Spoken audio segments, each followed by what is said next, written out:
Good morning, everybody, and welcome to Living Astrology with Janet Hickox. Grab your cup of coffee. Got my Gemini cup since the moon is in Gemini today. Sit back and let's chat about what is happening up in the stars above. Ooh, I see the sound is on again this morning. So funny thing, yesterday when I was checking out the video to make sure everything was running smoothly, it wasn't moving at all. And so there was no sound coming from the YouTube video. And then this morning, here I am live and there's sound coming out of the video. I just don't get what the setting is that I need to play with to make it work right. But, we're still in that Mercury retrograde shadow, or retro shade, as our friend Suzanne usually calls it. And so things are still a little wonky. And of course, in my own natal chart, Mercury is retrograde. So I'm always sometimes, off a bit that way. So you kind of get used to it. And then you start to kind of laugh and chuckle at yourself when these things happen. Thank you to Kamala Bryant and to Angela Mather-Keel for mentioning to me that my Blog Talk video from the other day, or Blog Talk podcast, had a part of a conversation I was having with my son on it. That was fun. So I have to edit that now. And, part of me just wanted to be so embarrassed that something like that would happen to me. However, what is it, right? Mercury in the shadow of his post retrograde. So there you have it. But thank you all for letting me know that that was happening, so that I have an opportunity to go in and fix it. However, there's already been a couple hundred people that have heard it. So, oh gosh. Okay. Well, moving on. Hopefully everybody is doing well this morning. I'm going to say good morning real quickly to everybody before we launch in. Hello, Debbie Tibbetts-Tumiel.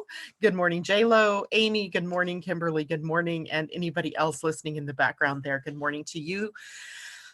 On this Thursday, July 16th, right? We are now almost halfway. Well, we are halfway through the month of July. It's hard to believe how time flies and how so much can happen in one day.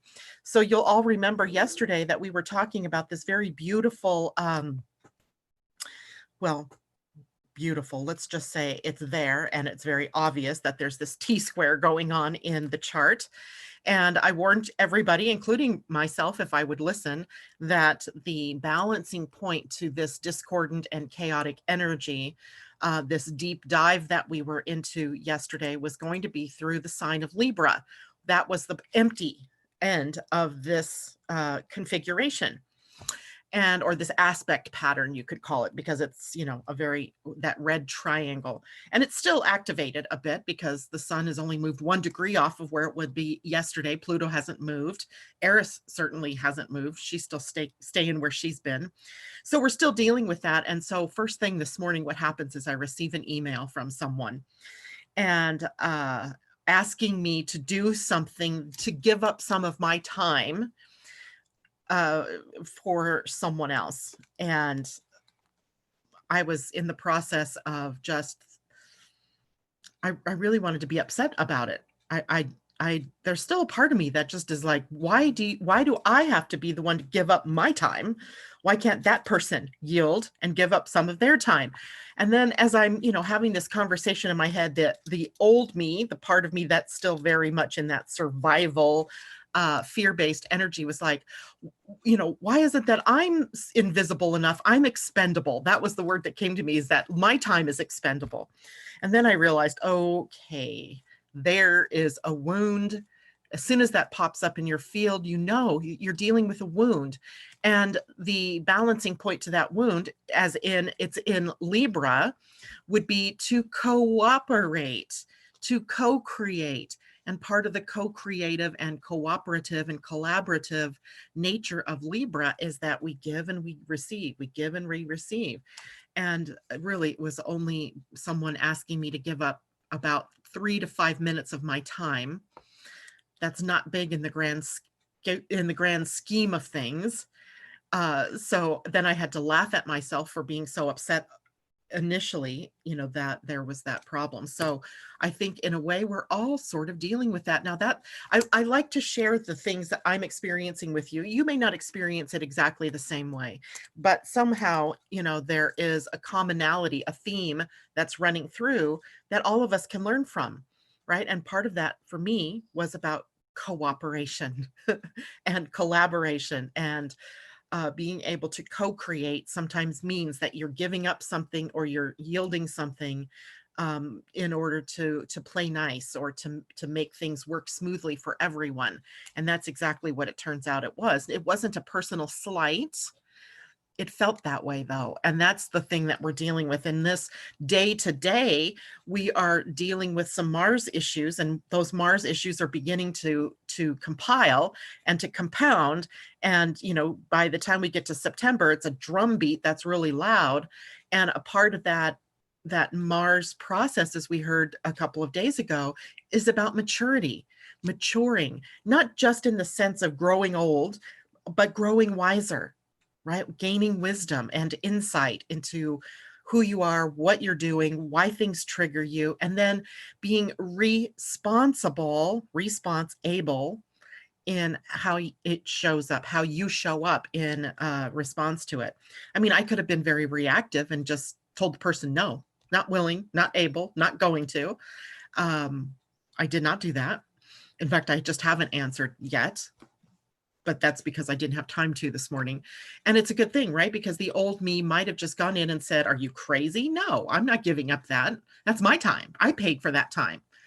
And yeah, so we're learning, right? We're learning, we're moving through all of these things. Now, today, for luck's sake, we have luck on our side. The Pleiadian-Earth energy today shows us that we have the sign of planting on our side.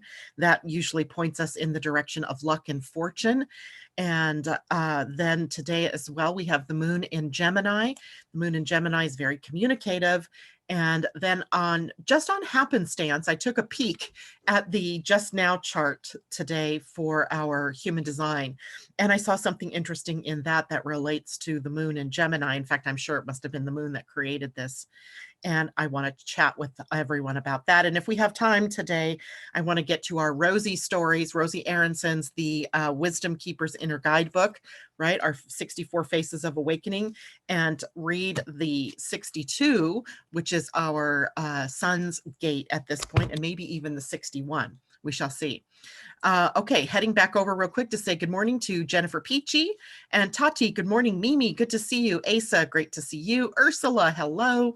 And everybody saying hello to each other. Augustina, good morning to you.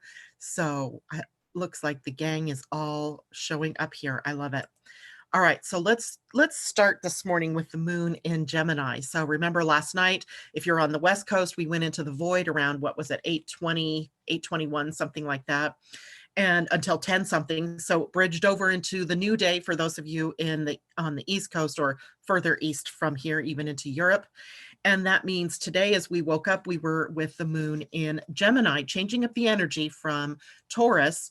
And Taurus's emphasis in the earth energy, the practical, down to earth, pragmatic work, boots on the ground energy, to the more mind oriented energy. Now, that could be a problem, or it could be a blessing, depending on how you look at this morning. So the moon in Gemini, let's take a look at what its rulership is, so we can get an idea of where our emotional energy is moving for the day. Gemini, in fact, rules motion, right? Motion. So short trips, the grocery store, the errand kind of energy. But it also rules restlessness, where I used to know, I had a friend, in fact, I have a couple of friends that do this. It's so funny now that I think about it, that when they get anxious or restless, they get in the car and they drive.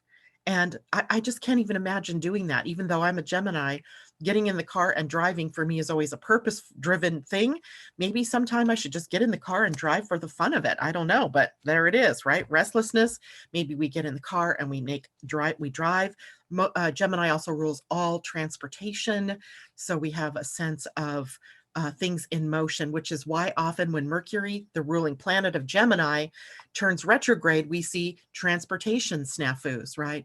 Planes late, trains not running on time, or accidents that happen with transportation.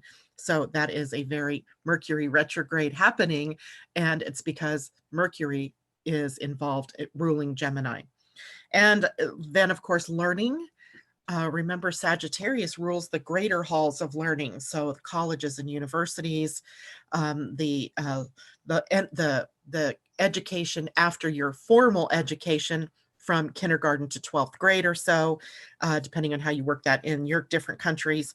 So Gemini rules the learning process in those formative years, and where we find strands of curiosity that take us into places where we might want to explore more energy. We want to explore more of the topic, and that's what we end up, doing in the world, or demonstrating our wisdom in the world with. So following our curiosity, and that means maybe the internet's involved, print media is involved, books, all the things that we can get our hands on to look up information, and then also the things that we can access via the web. Communication, of course, also Gemini driven and ruled. So speaking, writing, listening is also a part of that.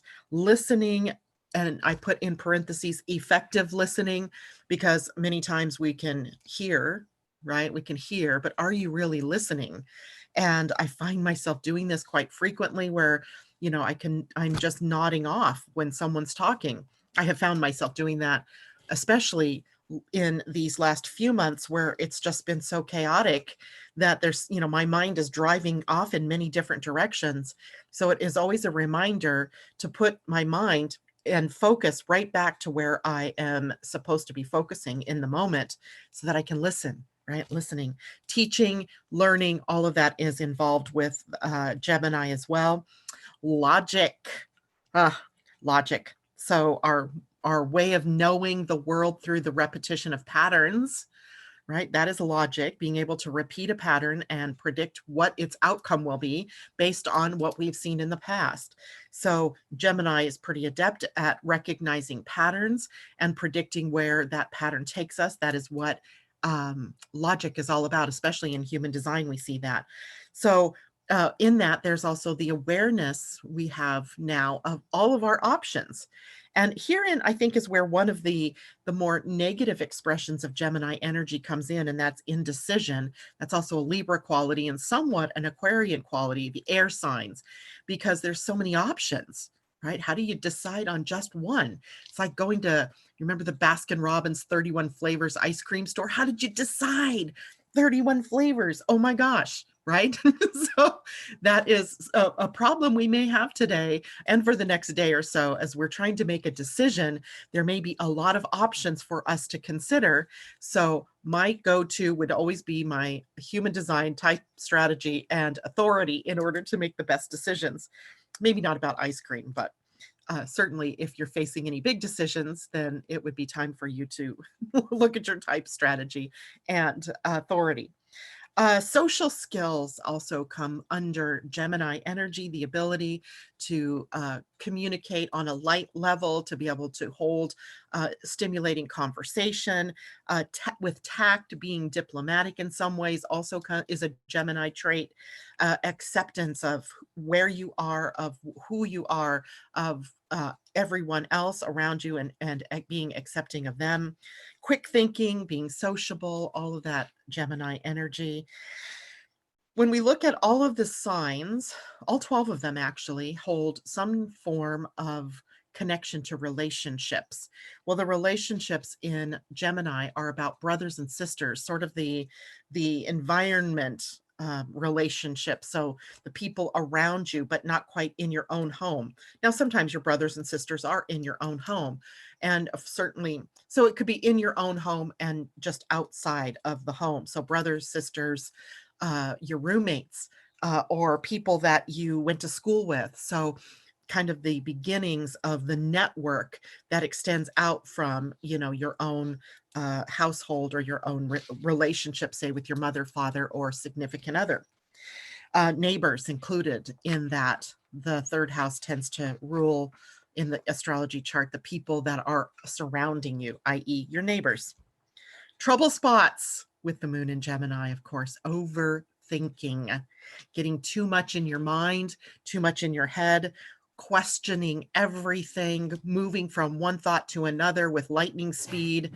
And in that feeds into nervousness, restlessness, and it also feeds into anxiety, builds up toward anxiety, and also feeds into indecision. So we have a lot of the mind chatter, monkey mind, you've heard that saying before, that is often stimulated more so when the moon is in Gemini. So what's going on in that beautiful mind of yours today, right? And what you're thinking, I was listening to myself thinking this morning, and I always do this anyway, and I was focused on something that I didn't need to be focused on, right? If I'm focusing on something that I don't want, then I'm almost ensuring that that's what I'm going to get, right? Because my universal energy out there does not hear the difference between I don't want and I do want. It just knows there's this focus on this thought. So I had to quick change my thought, cancel the back thoughts that I was doing and go with new thoughts. And that is something that we also have access to, that we want to be aware of the next few days while the moon is in Gemini. So in the body, the sign Gemini rules the hands, the wrists, the arms in general, the shoulders, the lungs, and the act of breathing. In breath, out breath, the nervous system, and hay fever. Yay, my favorite friend lately. This year, it's so funny. I'm surrounded out toward the south of me, south and west and south and east, where the primary winds come from, with farm fields. And often it's potatoes or corn that they've planted in the fields. And so it's not usually a problem for me. But this year, don't you know, they rotated crops, and most of them are alfalfa. And every time they go and they cut the alfalfa, I go crazy, nutsy, cuckoo with my allergies. And even though I've been taking, antihistamines for a couple of months now to try to keep it under control, last night I was just digging at my eyes, and I said to Terry, did you happen to notice, did they cut the fields yesterday? And he said, oh yeah, they did. It was laying on the grass. And I went, oh God, there we go. Now, hay fever, right? So that is just one of the symptoms of Gemini going on in your chart. Okay, back to comments. Let's see, how's everybody doing? J-Lo says, I love going for a drive. Driving for the fun of it is such a good time.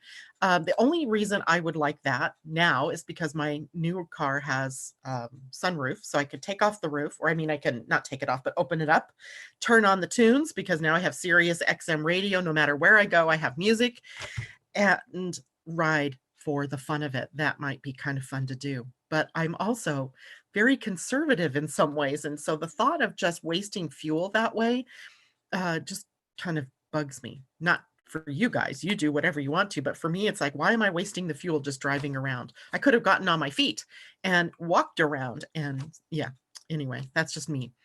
Mimi says, liking this Gemini energy today as I have prep work for 2 events. Seems I'm getting the opportunity to organize my mind and my stuff. I will miss you tomorrow. Oh, Mimi, I'm so excited for you, though. It sounds like something fun. And, don't we all need something fun? Because the news is always such a drag. There's so many major things going on out there. It's, sometimes good to just focus back on what's important and what's lovely in your own life, and focusing your energy there feels so much better than focusing on these bigger, wider problems that are going on. So go for it. Mimi, Amanda, a drive with music blasting, singing at the top of your voice. Oh, yes. And, J-Lo says, telling my kids, you're hearing me, but are you listening all the time?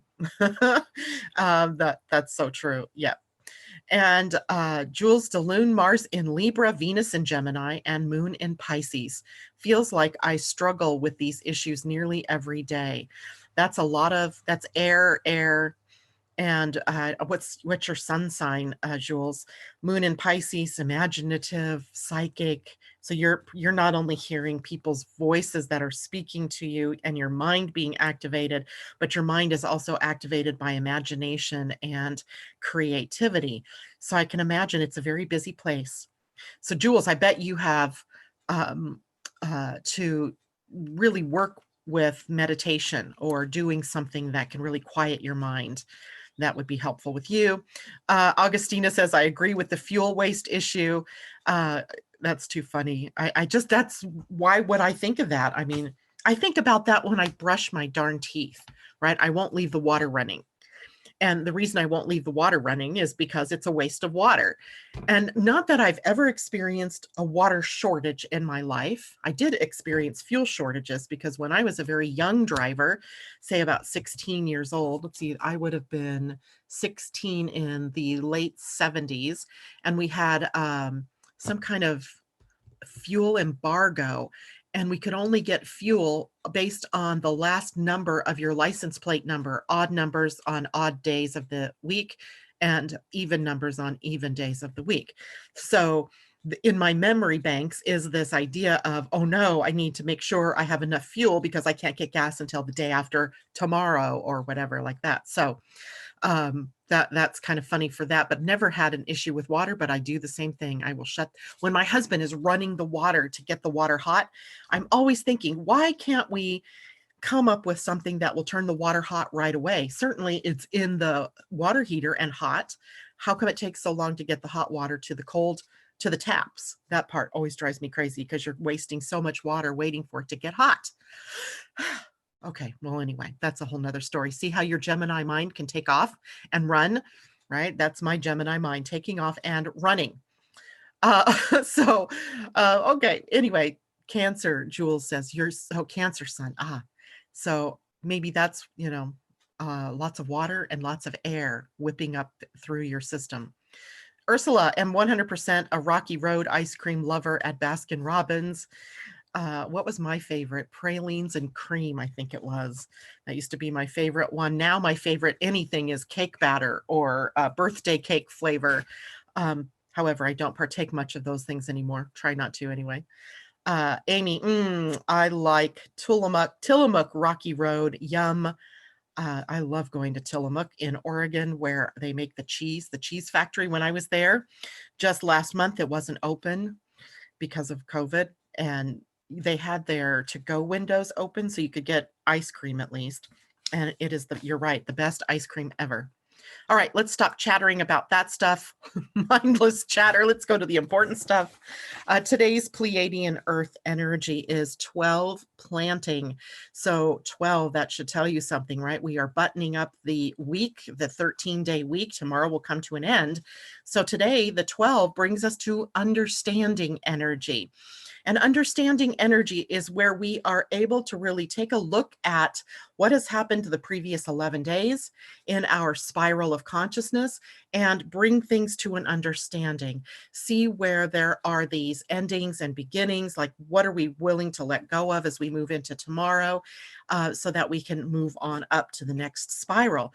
And if you'll remember, we started this week or this round of the spiral in one, exploring energy. And exploring energy was taking us into new places. It was prompting us to be more like the bendable reed than a stiff tree or a stiff rod, because the rod could break. So we wanted to be able to bend and flow and go with the energy while we were exploring. So moving into new territory, being willing to be a little bit courageous, brave, and try new things, look at new ideas, incorporate new ideas into your, your day-to-day life. So we come to the 12 today, where we are able to really begin to understand everything that's come before it in these 12 days.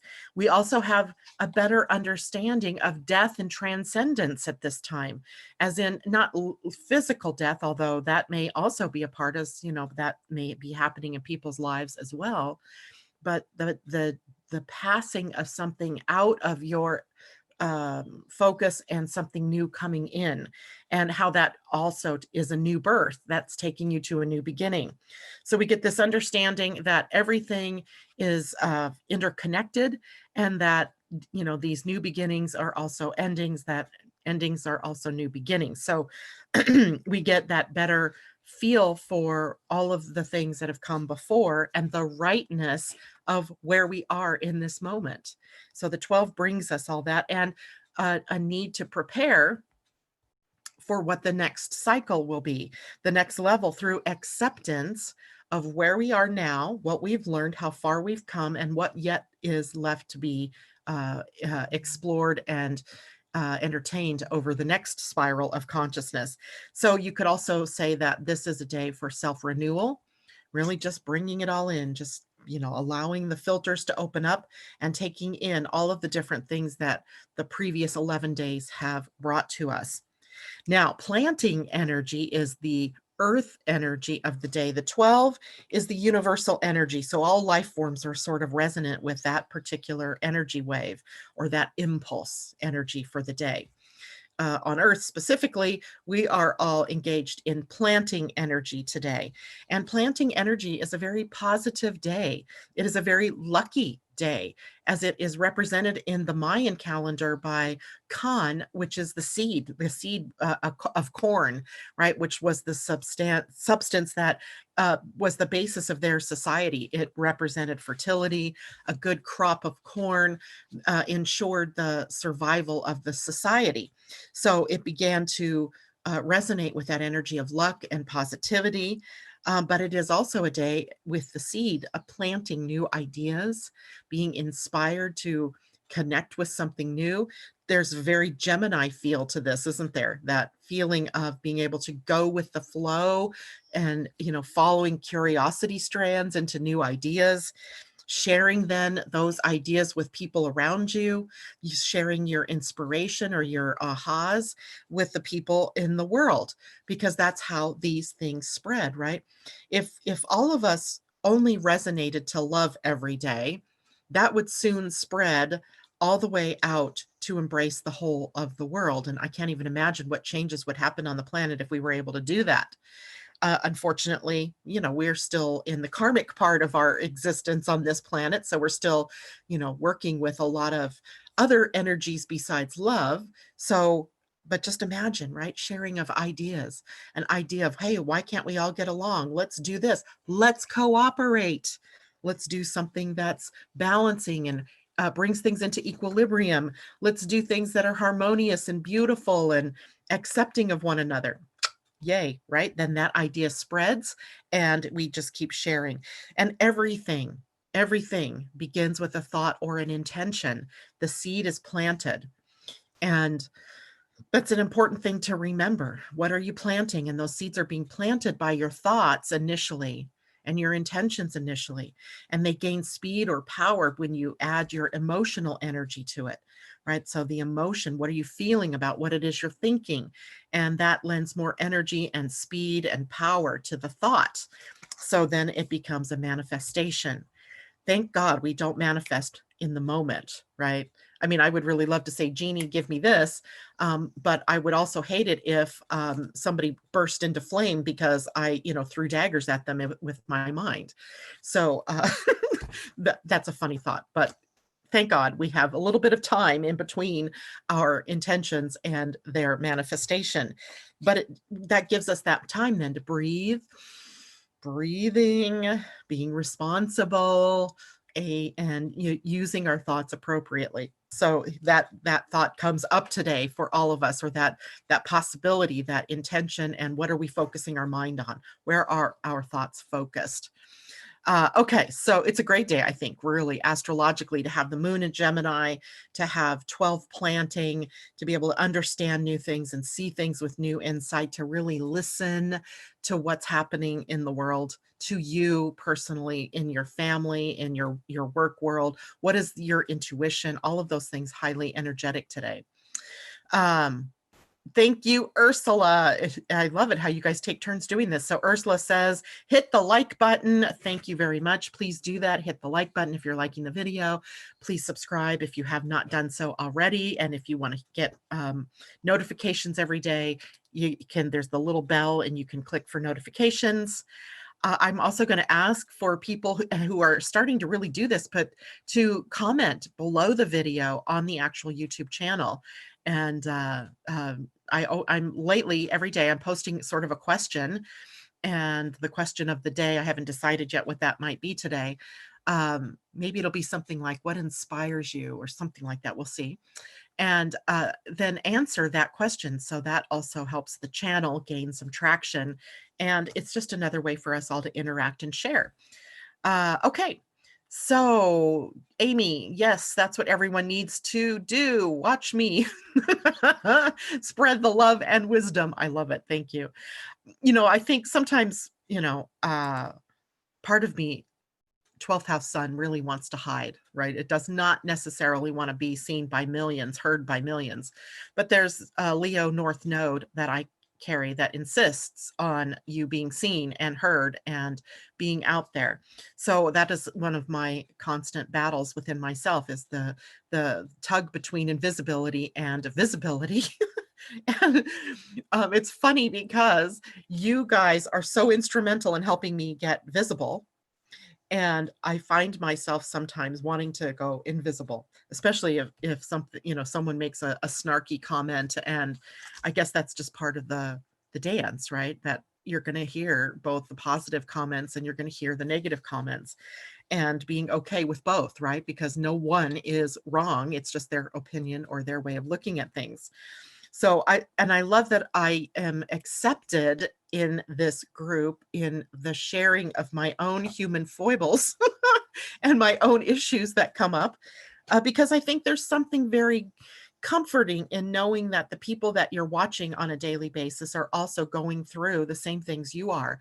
You're not out there alone and experiencing these things, that we're all sort of in it together. We're all on Starship Earth, and we're all dispelling karma, creating karma, learning lessons, helping teach other people. So that's something that everybody is doing. So I love that that aspect of our being able to share this kind of way, something that, you know, maybe 20 years ago we couldn't do, and yet now is so very available to us. So in a moment, right, we can shift our energy because we see people out in the world that have done that for themselves, and it opens it up for everybody to be able to do that. All right. So astrologically, that is it for the day, but I am going to read us some stories this morning, because the 62 is where the sun is sitting, and that is our gate of precision, or the details. And let me see where our card is for that. She's 61. This is the card for 62. And love those eyes, right? The eyes are so wise. Precision, which is the gate 62. Let me back this up again. Look at her forehead. We have some sort of tree. We have the lotus flower. What is on her nose bridge? That looks like a tetrahedron, something like that. And so let's read our story for the gate 62. And this is by Rosie Aronson, right? Rosie Aronson, the Wisdom Keeper's Inner Guidebook. It is part of the 64 Faces of Awakening deck of cards, right? So these are oracle cards and wisdom cards, and they're absolutely wonderful. All right, so here we go. The saying up at the top says, intelligence is of the heart, whereas intellect is of the mind. Because the shadow energy of this gate is intellect, the gift is precision, and the siddhi is impeccability. And it says, I was a vibrant child, always doing cartwheels and dancing with the wind. But in school, I was taught to sit, learn the facts, and prove my intellect by doing well on tests and writing convincing essays. I was smart, so my brain quickly filled up with facts. The people around me expected me to become something important, so I fulfilled their expectations. I went through med school, where I learned about the human body and just about every symptom, illness, medication. Before long, I was working long hours in a busy, prestigious hospital. When the patients I looked for with patients, I looked for problems, took meticulous notes, and ran their symptoms through my perfectly internalized lists of pathologies. I rarely sat down to look in their eyes, hear their stories, or acknowledge their wisdom. I talked pedantically to patients who mentioned alternative healing modalities or the power of prayer. My behaviors were obsessive, and I was constantly avoiding my patients' pain as well as my own. It wasn't until an unusual patient entered my life that everything changed. Despite her own illness and suffering, she managed to see right past the stress I felt and straight into the loneliness. In the middle of an appointment, she asked me how I was doing. Was I happy? Was there anything she could do for me? For some reason, I opened up to her, 33 and 13 in your human design. I opened up to her and shared about my life, the constant migraines, the feeling like I was drowning in a sea of details and responsibilities. At the end of our talk, she held my hands and calmly suggested I go to a yoga class. There was a teacher she wanted me to experience. For some reason, I listened.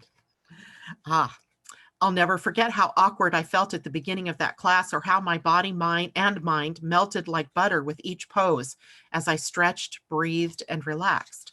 The teacher moved with such ease, grace, and impeccability. Instead of speaking, she gently placed her hand on the small of my back, and tears began to flow. How I'd missed that cartwheeling girl who knew nothing about the human body other than how to be in and enjoy it. Now I integrate yoga, movement, and meditation into everything I do. Even in the busiest places, my mind remains delightfully still.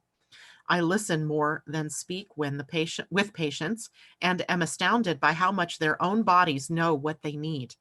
My heart and body are at peace. My gift to you. I want you to know the difference between the intellect and true intelligence.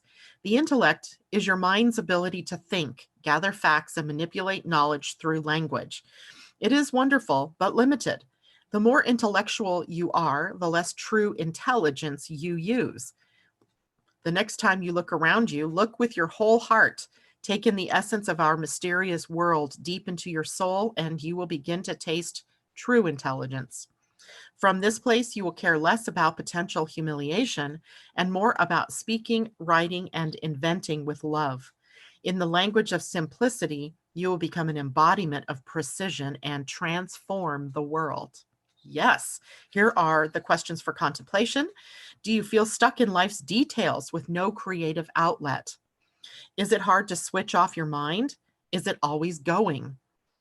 Does your mind often pick apart the flaws in people's thinking? Go on a heart walk instead of looking out at the world and noticing the facts. See if you can impeccably feel the spirit. Listening to the trees, feel into the people. Notice how this experience impacts the way you feel and communicate. Be open to surprise as you reconnect with your true intelligence. I think this was an appropriate read today on the day that the moon happens to be in Gemini, driving our mind, our communication, our learning, our intellect, or relative intelligence. How extraordinary. Okay, time-wise, we're doing good. So I'm going to also read the 61 before we get into a new week. So the gate 61 is where the earth is sitting, and the gate 61's gift is inspiration. We've read this one before. You'll recognize the story, I'm sure, because Jupiter is sitting there, as well as Pluto. Saturn will be there again soon. Pallas Athena is there. And we have inspiration, but in the lowest expression, it is psychosis. In the highest expression, sanctity. So I always think it's a good, she's also got a lotus on her forehead, if you look closely. Wisdom. Okay. So gate 61 says, creativity is the single most important gift for drawing humanity out of its mass psychosis. Mimi, you're miles ahead of us here. I was born asking why. Why were boys more valuable than girls? Why was there war? Was God a loving God? I pondered these questions during a time in my country when they were forbidden. Though I learned to keep quiet, my fascination with religion continued throughout my young adulthood. Against the will of my religiously disenchanted parents and the fanatically atheist party ruling the country, I collected every bit of information I could from my older relatives about Confucianism, Taoism, and Buddhism.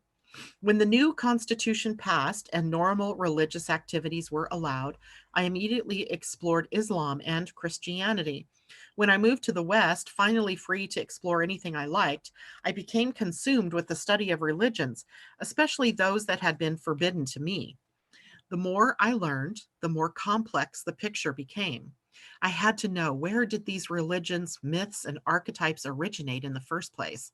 Why were there so many unexplained parallels between the world religions going back thousands of years? Where and from whom did the impossible sacred monuments and temples truly come from? I turned to archaeology and was catapulted down a wormhole that challenged everything I knew about reality. My journey took me from the Bible to Egypt to Sumeria to Lemuria to Atlantis and farther. Sounds like an adventure, doesn't it? I uncovered so many holes in scientific thought that I had to consider the strangest possibilities, from ancient astronauts to stargates to rainbow bodies, time travel, multidimensionality, orbs, giants, and fairies. I became obsessed with supernovas, reincarnation, the paranormal, UFOs, crop circles, and near-death experiences. Every new answer birthed a new question. People either thought I was crazy for believing certain things or for not embracing their beliefs. The pressure to understand the nature of reality became unbearable. When I finally stopped trying to get rid of the pressure and instead stepped right into it, my intellect shattered. Even I believed I was crazy, but soon I realized that most people on the planet were basically psychotic. None of us saw reality as it actually was.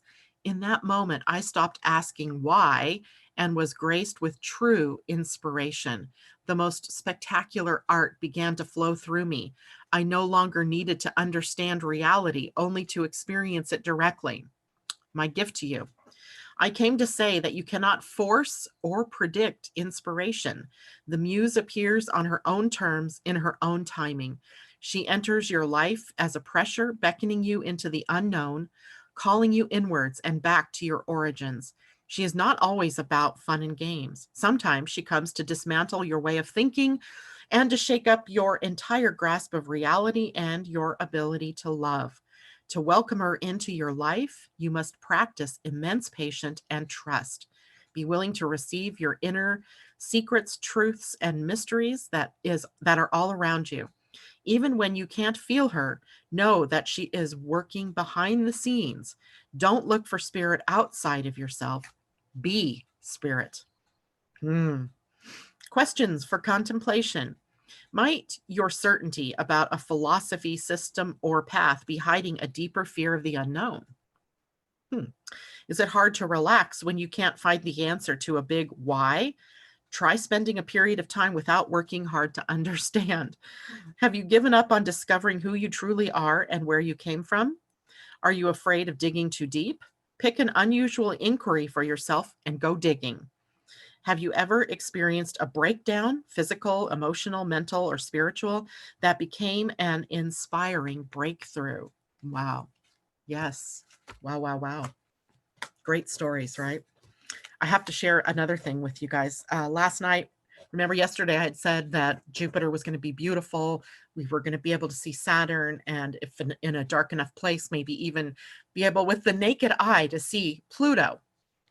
And last night, about 10:15 my time, I went outside because it's still really sort of light at 10:15, light enough that I could see Jupiter brightly. I could just barely see Saturn, and I could not find Pluto for the life of me. And that likely was just because it was not dark enough. And so I went to get my phone so I could look at my star map 3D. And I was shocked and amazed at what I was really looking at with Jupiter. So I was magnifying. So I'm making my screen, magnify. And that way I could really see, what it was looking at. But the more you magnify that, I don't know if you've ever noticed, the more shaky it becomes.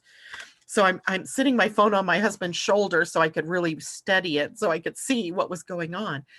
Unbelievably, Jupiter, what we would see with the naked eye wasn't just Jupiter. I mean, Jupiter is beautiful and bright, definitely, but surrounding Jupiter are all of its moons. And I couldn't even distinguish what all the different moons were, but the more magnified it got, the more that I could see that Jupiter, and when you pull it back, and you see that the light of Jupiter is made up not only of Jupiter, but all of the moons. And I never did find Pluto in all of that, probably because I couldn't study it enough to read the words underneath it. It was fabulous. So I so recommend you get, what is that app called? Um, the Star 3D. I always forget the dang name. Star Map 3D Plus. If you have an iPhone, and I believe it's there for Androids as well, so that you can take it. All you do is point your camera at what you want to see. So the camera point here at whatever star you're looking at, and you can discover much about what is in the night sky.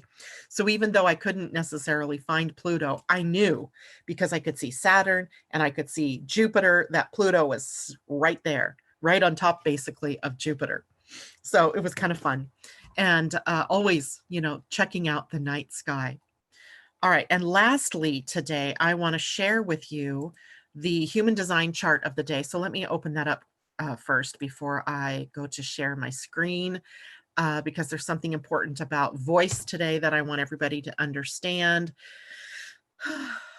Downloads. Is that where I put it? There you are. And let me share my screen. So those of you who are listening to me in podcast format, you won't be able to see this, but you can definitely go to Living Astrology on YouTube and just fast forward even through the video toward the end of this video, and you'll find this chart. This is the chart of the energy of the day, of the moment, that I drew up the chart. And it's interesting because the first thing that jumped out at me, as soon as I knew the moon was in Gemini, I assumed the moon was going to be sitting somewhere around the gate 20, which is a Gemini gate in human design. And then I realized that was going to connect us to the gate 10. So this particular channel is called the channel of inspiration. Sometimes we call it the Buddha channel because it's very contemplative. It's also very empowering and very wise. There's a lot of wisdom that comes through this particular connection in these two gates. So the gate 10 being occupied right now by the South Node. And this is the love of self, and connected now to the gate 20, which is the moon that's sitting there. And this is the gate of basically charm, speaking of empowering in empowering terms, etc. But the caveat here is that that's the positive expression of this particular connection. The more negative expression is using words as weapons, right? The verbal slicing and dicing, or what does Karen call it? Verbal gunslinging. So we want to be careful today that we are using our words for empowerment and toward yourself as well as toward others, right? Because we are really good, I think sometimes, I would say that I would be more attentive to how I would speak to someone else than about how it is that I would speak to myself. So if someone else made a mistake, and I would say, don't worry about it. It's not a big deal. It's okay. We all make mistakes. But when I do it, OMG, it's like the world came crashing down and I'm beating myself up. And I would say probably a lot of you out there are like that. So it's a two-way street here, both because we have the empowering on one end or the disempowering on the other, but also because this can be pointed in the direction outward toward people around you, but also inward at how it is that you're addressing yourself. And because this gate is the gate of self-love, it would seem to suggest that we need to be very compassionate, loving, and giving to ourselves as we would be compassionate, loving, and giving to others. And that is something I think we can all take note of, right? Take a lesson of here for the day today.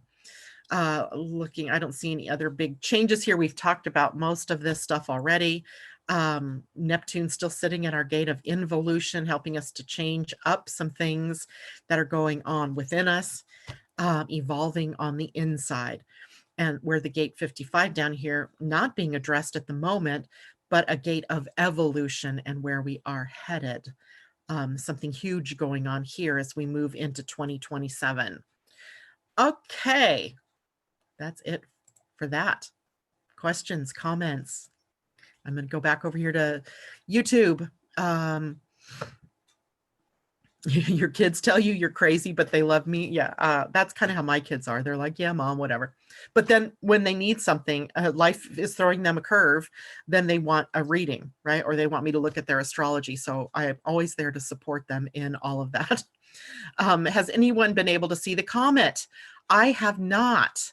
I just keep seeing photos of it, and partially that's because where it's visible and when it's visible for me here in the Northwest is at very, very early in the morning, and like 3-ish in the morning. And in order to do that, I would actually have to get up and move and leave because I'm surrounded by trees, and I would have to get up, where I could see the horizon better. So I look at pictures. I see pictures, but I love that whole idea of a comet. And hopefully some morning I'll have cause to get up accidentally and just see it and be like, wow. But it's at its brightest on the 22nd. So that will be next week, next Thursday or next Wednesday, I guess. And Destiny, Janet, you are repeating the conversations I've had with other people in the last 24 hours. There are no coincidences. Don't you love it? I love it, right? It's just validation. And it feels very comforting to hear that from you, Destiny, but as well then for you to be comforted by knowing that there is another voice out there saying the same things. And I would bet that works for everybody, by the way.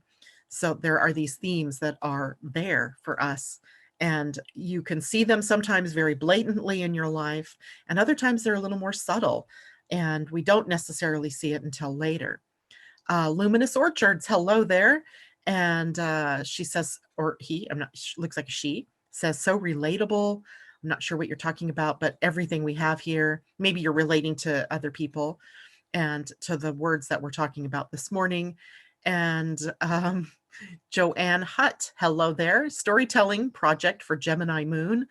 I love that storytelling. What story are you telling of yourself, of your life, of where you're going, of who you are, who you can be? Exactly. She's Gemini ascendant and Venus. Perfect for her. Thank you so much. This speaks to my soul. I love it. I love it. I love it. Jules, yes, so grateful for that Leo North Node. I absolutely treasure these lives. Thank you so much. You are welcome. And thank you so much for saying that. That Leo North Node is such a driver, isn't it? And I just realized too, yesterday, I think it was, that the North Node, the transiting North Node is at 28 Gemini, which is where my sun sits. Huh, I wonder what, I'll have to think about what that might mean. Janet, I also found the connection from April to now, not too good. I was sick now. My granddaughter and daughter are getting sick. Weird, but not weird.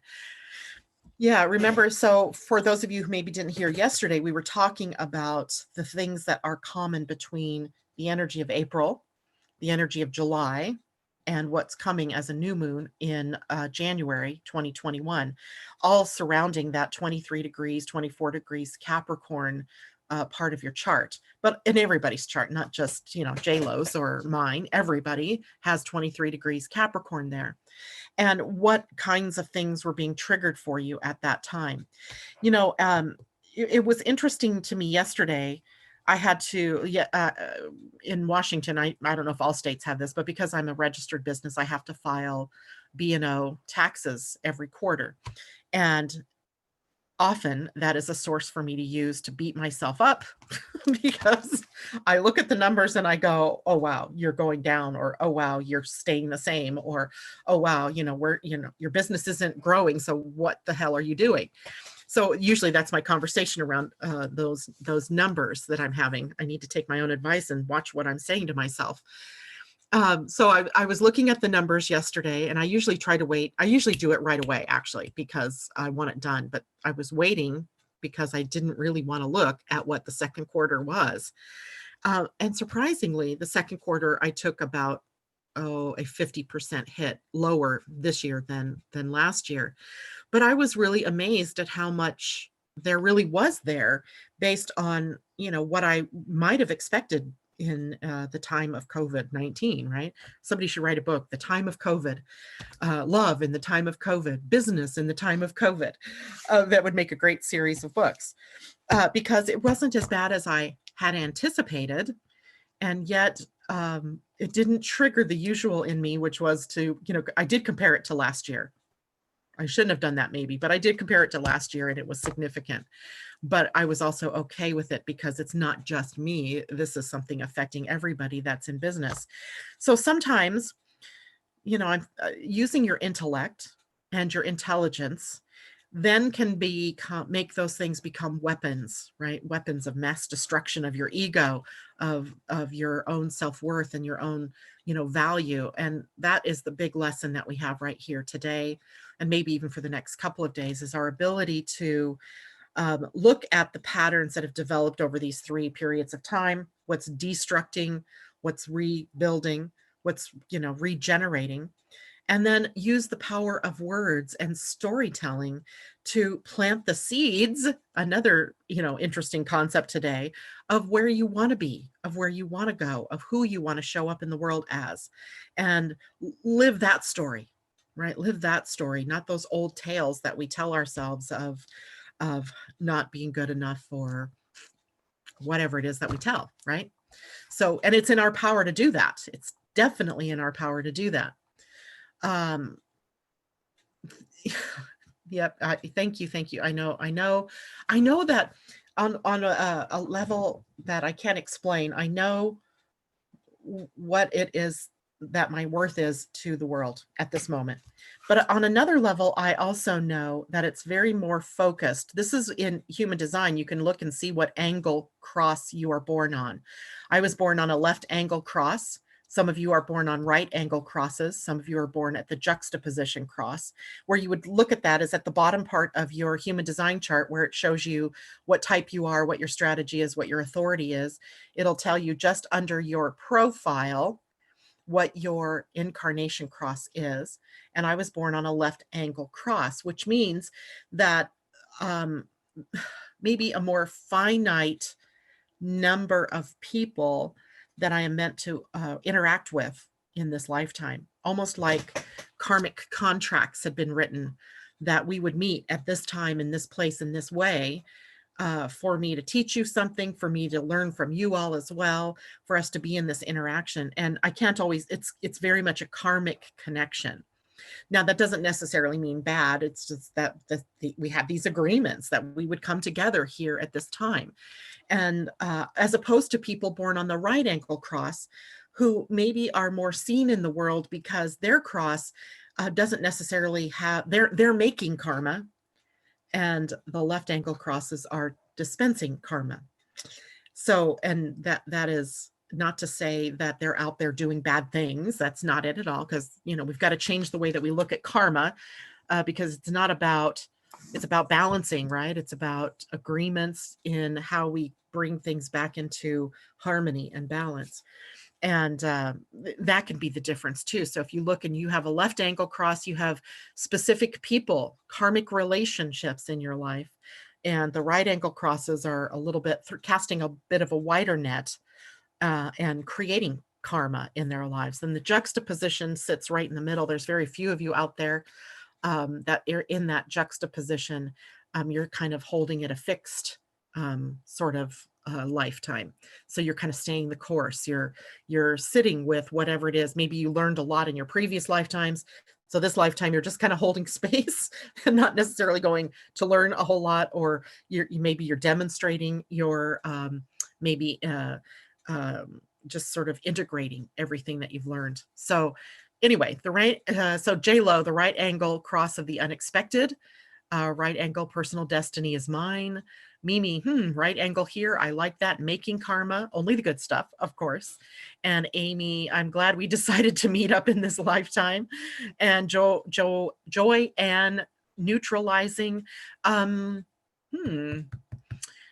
The juxtaposition is what I think you're asking about, and I don't know about that word. I guess that could apply. It would be someone who has a profile for one, and they're sort of rarish. There's not a lot of that, but that they're kind of at a parked place, right? Maybe you're parked in the car and you're up on a hillside and you're overlooking the kingdom kind of thing. Um, and contemplating and coming to a place of steadiness, of solidness, and in preparation perhaps for another lifetime of moving, in a different direction. So, or, who knows? I can't say for certain, what each person is doing, but certainly that gives us a clue. So I do know that when I look at my own human design chart, that the people that I meet, there's a dynamic going on there. It's like our time, our place to meet, and for whatever purpose that we agreed to come together, whether it was for learning or for other things that we might do together. That's what it's all about. So, all righty. Thanks for all the comments. I love that. Keep going. Tell people to share, thumbs up, all of that. And Joy Ann says, the Two of Wands. Ooh, I don't know what that means. Two of Wands. Tarot, right? Two of Wands in the tarot. Jules, left angle here too. Do you think that relates to the feeling of uncertainty? I don't know. Uncertainty, I might ask if you have an open ajna, the second center down in your human design. If that's open, that adds to the uncertainty, because you're here to have an open mind and not be certain about anything. And the moment you think you have certainty is when you are tapped into somebody else's energy, or maybe because like we have transiting planets right now that are sitting between the head center and the ajna, which turns on the ajna for everybody. So uncertainty, yeah, I would say that's more the ajna, not necessarily the angle.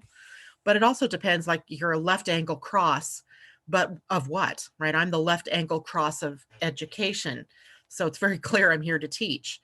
Some people are born on the left angles of, other types of energies based on the sun and the earth in your human design. And that can change the way that the left angle is being portrayed in your life. So for me, the karmic connection, if you will, from the left angle cross of education is in this teaching that I do, or in the speaking and the writing and the sharing of ideas and information. So that's how my left angle cross shows up. Your left angle cross may show up in a different way based on where the sun and earth were in your chart. It's really fascinating when you start to really sit with human design and you take it into the gene keys and you look further. A lot of patterns begin to emerge that you will notice very clearly between your life as you've known it. I had an experience yesterday doing a reading with someone who says to me, I'm so glad you said that, because that is how I always wanted to be. But I think it was mother, said I had to be this other way. And we all know, if we go back even to our childhoods, what was right for us then, that somehow through education, through, our enculturalization, through conditioning, we imprinted in a different direction than what we were really meant to go. And I think that happens to all of us on some level. So now we get this opportunity to become aware of that, and then begin to move back in the right direction, right? The direction that we were meant to be in. And we almost perfectly knew that when we were children, in our first 7 years in particular, before the world really started imprinting us, conditioning us to be something that we're not, right? So our journey, if you will, in human design is about coming back to who we know we are, to our true selves, to our authentic selves. And in that process, you kind of can recapture the truth that you knew so well as a child, but were immature enough to not be able to understand how that would be changed and maybe even taken away from you as time passed, as a part of your learning here on the planet. So we're coming back home, I guess is how you could look at it. We're coming back home. Jules says, I believe it is cycles. There are a lot of cycles indeed. Joy Ann, so much great sharing. Thank you. Do you have a contribution button? Buy a coffee. You know, I thought about that the other day. I don't know. I will think about that. Amy, thank you very much for all the work that you do and behind the scenes supporting me. I love that. And I appreciate every one of you. You all, you know, are adding to this community and this learning in ways that I don't think, you know, we don't even really recognize on a conscious level. Unconsciously, we're creating this bubble of love and of moving to the truth and of inspiration. And let's just keep the bubble growing up and out and embracing everything and everybody. All right, everybody. That is it for me. Tomorrow is Friday. No, is tomorrow Friday? It is Friday. Oh my gosh, we'll be doing readings tomorrow. And I had a sense this morning of the galactic heritage cards for tomorrow. So for those of you who haven't had a reading recently, maybe it's time for a galactic heritage. All right, everybody. Take care. Much love to you all. See you tomorrow. Bye for now.